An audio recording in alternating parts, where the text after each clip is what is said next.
Hey everybody, Edo here, and I am super excited because I have another guest review from Tarang Hadakar, or also known as Tom Hardy. He runs a channel called Print and Playthroughs, where he plays print and play games.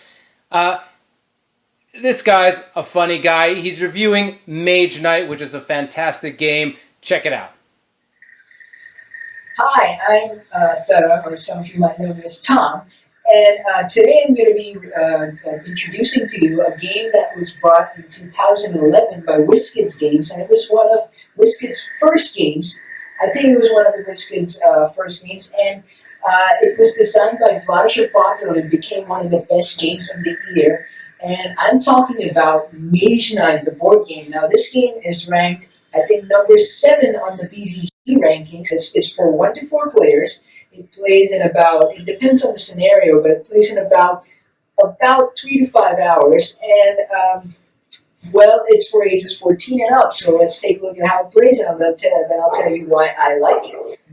Alright, so as you can see, there's a lot going on in this. But, so I'm not going to be explaining you all of it, obviously. I'm just going to be explaining you some of the key features of the game.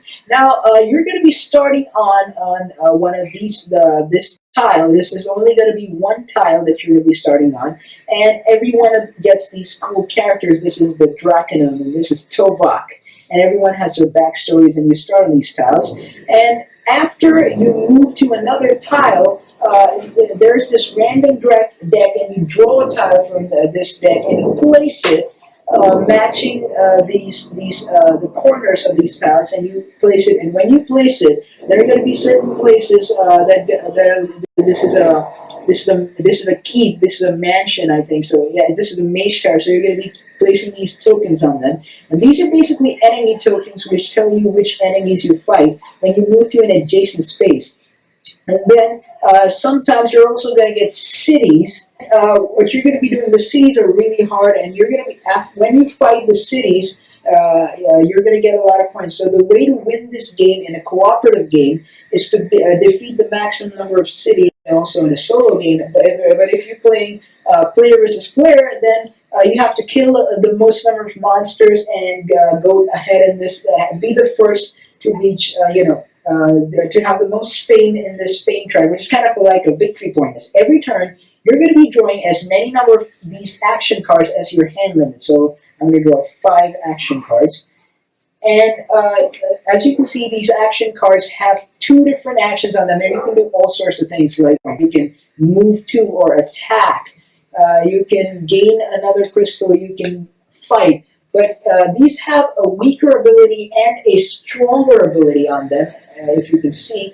And the weaker ability, when you use a card, you just use the weaker action, and you take the weaker action. But if you want to power up that action, you're allowed to draw only 1 dice from this pool each turn to power up your action. Now, the color of this mana should match the color of the action that you're on. So I can, if I use this blue dice on here, I'll get the stronger action of this action card. I know what you might be thinking is very intricate and it takes a lot of time to learn, but once you've learned it, it's not very intricate to play, because the action cards are all the things that you can do in your turn is already in your hand. The action cards tell you everything that you can do. So also, there is a lot of difference between day and night, and the team has felt very strongly there. I liked, and there are different phases, and in the day you can use a lot of your hand actions really well, but in the night you can get to use spells, and some of those spells are extremely powerful, and I really like it. It's not a game for everyone. Some group of people might not like it. If you're a game group where you do not like a lot of downtime in your game, this does introduce a little bit of downtime, so you have to kind of wait for a turn. Alright, so next turn, I think I'm going to go there next turn, and I'm going to do that. But which phase is it? Is it day? It feels like it's day. Also, if you're also a gamer who introduces non-gamers to play, this is probably not the best game to introduce to non-gamers as a gateway game. Hey man, you like Uno?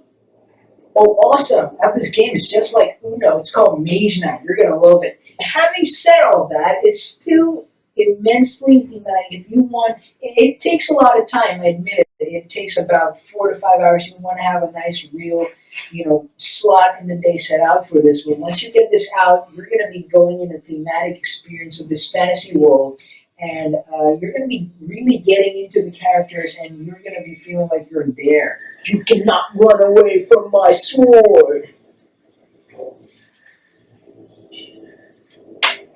I believe I can fly. I believe